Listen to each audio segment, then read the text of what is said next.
Maayong hapon kanatong tanan, hapon naman gyud no. Okay. Ako di ay si Girly Antipala. Tubo ko nagdako ko sa Balagunan, Santo Tomas, pero nagstay ko akong current nga residence na sa Mamakaw, Kapalong, Davao del Norte. 50 anyos na ko. So, usbon ko sa tanan nga higayong gihatag sa kuha, kini murag ikaduhang barog na nako sa taliwala para magpasalamat o magpatunhay bay tawag ni ana para sa ako ang nasinatian diri sa Bible conference. First didto ko sa Shikay Hotel, no. Nakaabot ko ana conference nga walay tawo nag-ambita nako, walay inviter nga nagdala kanamo kundi ang Ginoo ang naggiya sa mua para muattend ani nga conference sumala sa ako ang first testimony. Hantod sa ikaduha didto na mi sa Mabini. Kuan man na siya no kanang Cagayan de Oro Davao de Oro na siya no. Last atong kuan. Didtong dapita, madiretso na lang ko kay murag kamera ka minuto. Dito pa lang daan sa second namo na nasagpaan ko sa pulong sa Ginoo. No, kami gihapon sa akong bana. So, pagkasagpa sa kuha, wala ko higayon nga makapag-testimony. Kay dili pa kaya. Salamat na lang wala ko nagpadalag pugos kay basig mapariha ko sa iya. No, dili makaya ba? So, kato nga pagsagpa sa Ginoo sa kuha sa akong konsensya. Nadala na ako na sa balay. Karon, wala ko'y tingog-tingog, hilom-hilom na lang ko, ug sige kong pamalandong, katong pulong nga gisagpa ni Lord sa ako, sa iyang pulong. Karon ako, di ba ang mag-asawa, mag-share-share, man gyud na, no? Unsa imuhang gikagulan, ana ba matingalang ang nahilom ko, kay tabian man jud ko sa balay. Karon ko, naunsa day ka, nasagpaan ko, bay? So, kisa man na nagsagpa nimo. Dali, kay atong kuanon, ano man, sagpaon pud nimo. Kaumpulong sa Ginoo ang nakasagba sa kuha. So gidala-dala na ako na hantod sa ika-third times na ako dire sa atong last January, tama ba? Diri na siya sa Carlitos. Katong nga pagsagpas ako, katong nga pulong about dito sa righteousness. Katong pagkamatarong. Kana lang nga word, simple word lang gid siya. Although nakabalo naman ta ana. Labi na gid sa mga mga pastors, pastor pud mi. Nakabalo na ta nga pulunga. Pero pag abot atong higayuna nga di na ako mahitiman ay ko unsa to nga kuan nga sakit ba? Makahasol. Makahasol sa konsensya. Makatulisok gayud siya. Kana lang gid siya nga pulong. Nga ang righteousness gani sa tao, righteousness sa Ginoo. Different jud siya kaayo. So naningkamot ta ako nga, mahimo kong matarong di atubangan sa Ginoo. So akong nakita nga, luwas ko, naghimo kog maayo, pero wala na mao. Nagtarong ko, pero hiwi. Ana siya ba? So diha atong third time na ako dire, may hapak lang gihapon siya sa kuha. Ug dili lang kay ang isa na kaaping, ang pikas aping na po, tiduhan na. Sakit na jud siya kaayo. Gihilom-hilom ko lang gihapon na sa Ginoo sa akong bana hantod nga wa na pud ko kahigayon og tindog dire. So ingon ko kay Sir Sony nga sige lang sir, tingbo na ko na tanan. Pero ay magkabalaka, kuwaon lang gyud nako sa hamubo. Kay mahitungod lang gyud ni sa ako. Bilang mga pastors, daghan man gyud pastors dire no. Daghag mga kinaadman, daghan na naabot nga mga kahibalo. Daghang mga theologians, daghang mga leaders, mga bright kaay sa mga verses, ug maayo pod sa pagkinabuhi nga matarong. Kanang ginaingon ako sa kong galingon nga, maayo ko, tarong ko, pero wa na mao. Ang akong pagkinabuhi. Nga pagpaningkamot sa akong kaluwasan, pinaagi lamang sa pagmatarong sa akong pagkatawo, sa akong mga nahimo. Kaysa among kasimbahan, lalam ko, ingon na po sa uban, kanang bago gani magsimba, tag cleansing song, kay prayer song na nato. Nga kana pa nga pag-ampo na nato na sa Ginoo nga kita pasahiloon. Ana, di ba? So, sikapon nga ang imong kaugalingon matarong jud ka. Nga bago ka moawit mulid sa mga alawiton, limpyo na ka.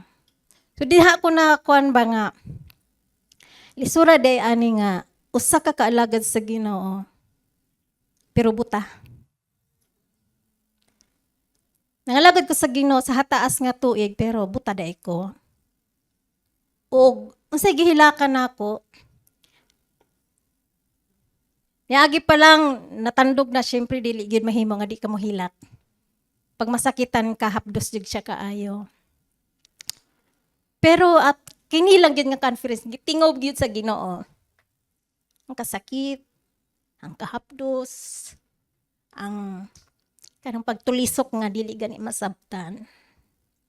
Although naning kamot ko sa akong mga kauban, sa akong family nga madala nako sila. Kay tinguhan ako nga gusto gyud nako sila nga makadungog. Sila mismo para sila makabalog madunggan nila ko.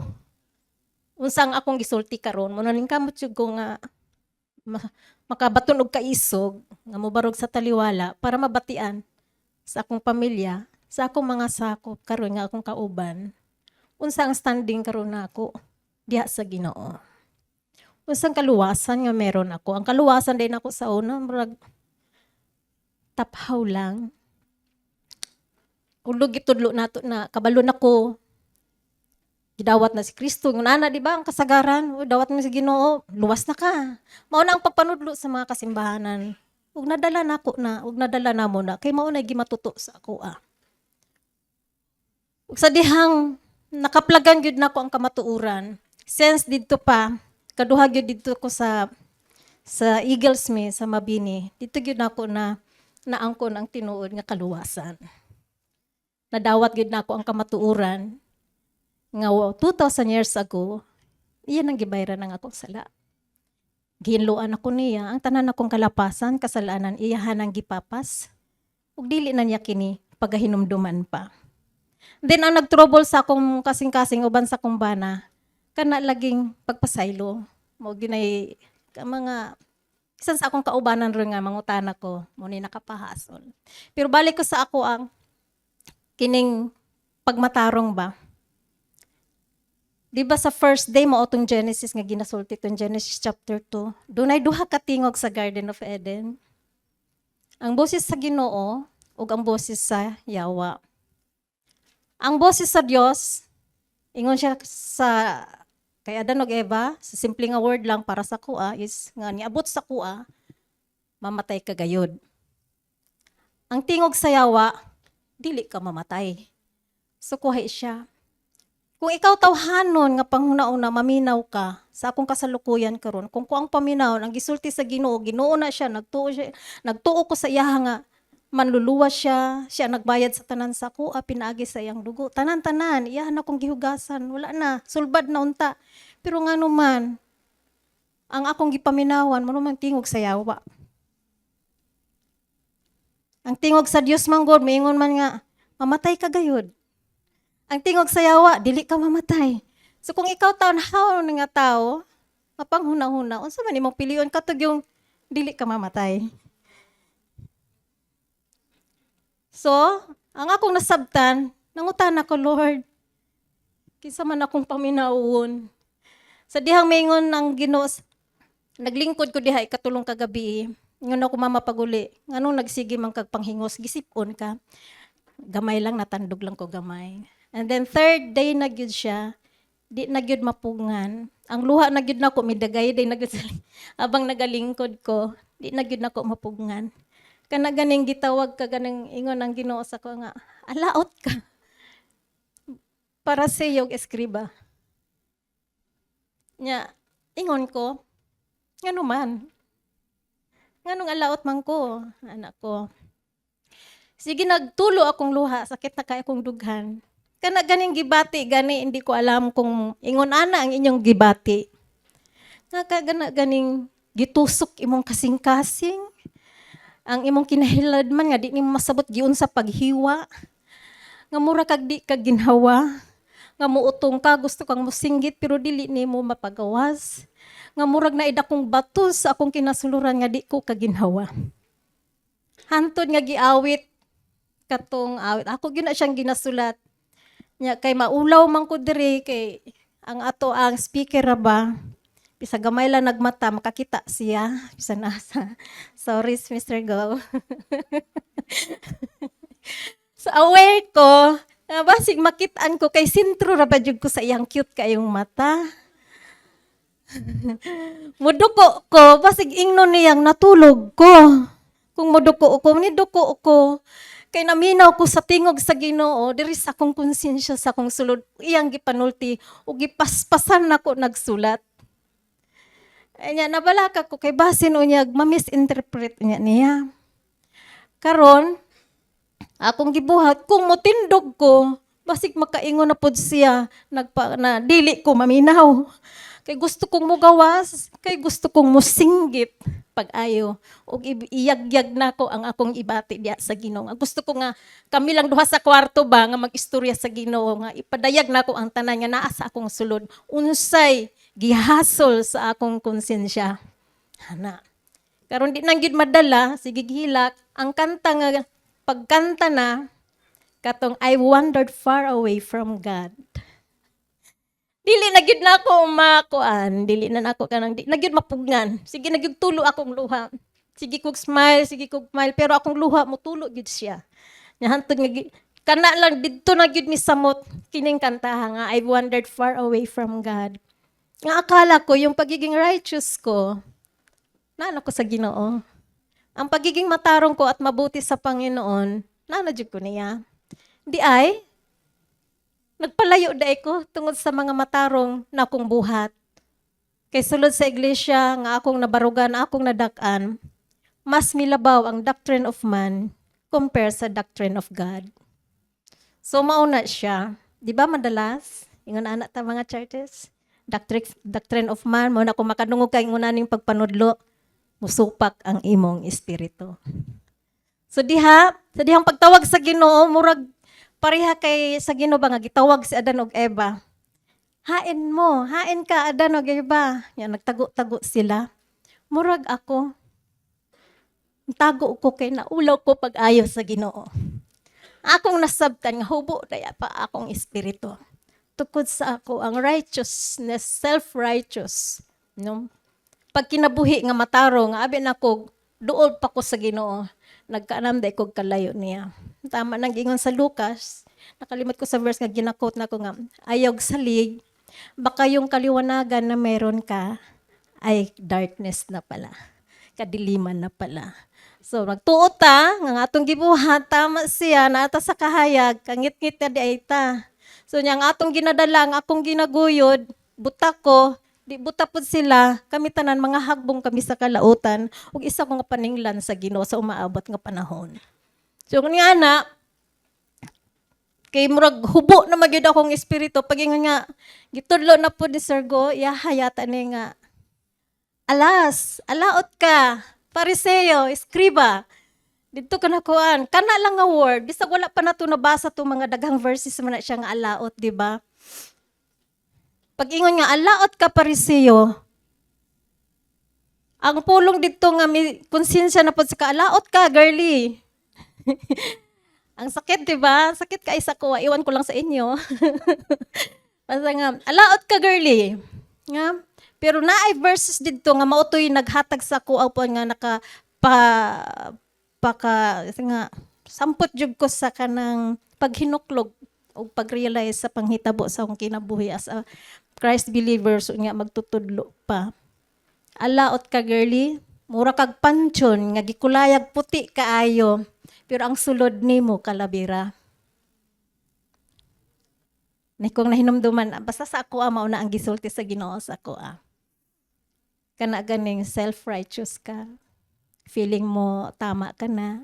Pag makabati kang mga pagpanudlo sa uman, di ka ka-accept ka ila-ilaha, ana ba? So, pag ingon nga, alaot ka, girly, mura kag panchon, nga puti kaayo, pero bukugon ka, patay na ka. So, di ba ang espiritu, katong naulaw ko sa Ginoo, hubo ko day ko. Hubo ang akong espiritu at tubangan sa Ginoo. Nga nagtuo ko, nasuluban ako. No, okay, luwas na gud. Nagtuogod kog luwas pero dili day mao. Mao lagi na maayo nga wa na mao.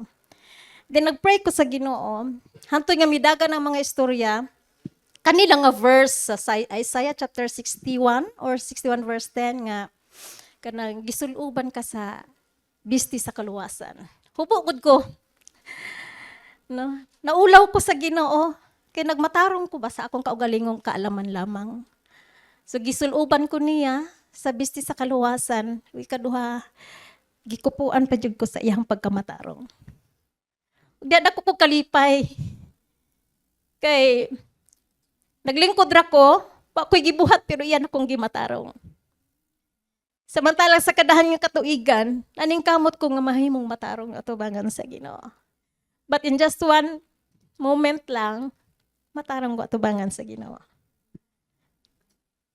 Limpyo na ko atubangan sa Ginoo. O ang akong espiritu, dili na siya hubo.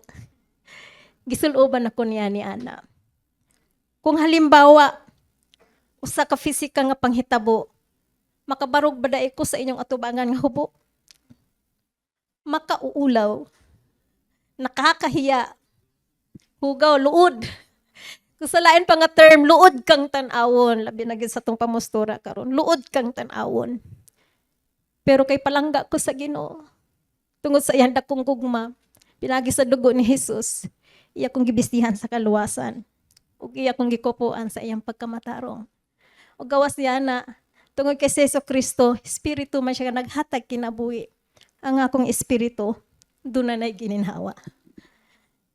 O kiniingon diri sa Proverbs chapter 20 verse 27, ang espiritu sa tao mo ang lamparahan sa Dios. Pasahon ako diri sa kuan. Kay kung mag-take note manggod ko, dili nako ginasulat nga verse lang jud siya. Ginatandi nako ang word nga ako na siya ang giistortihan sa Ginoo.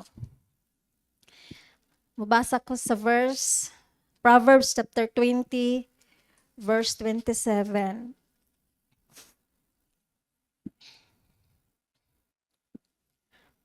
Ang espiritu sa tawo mao ang lamparahan ni Jehova, nagasusi sa tanan niyang kinahiladman o yamot nga mga dapit.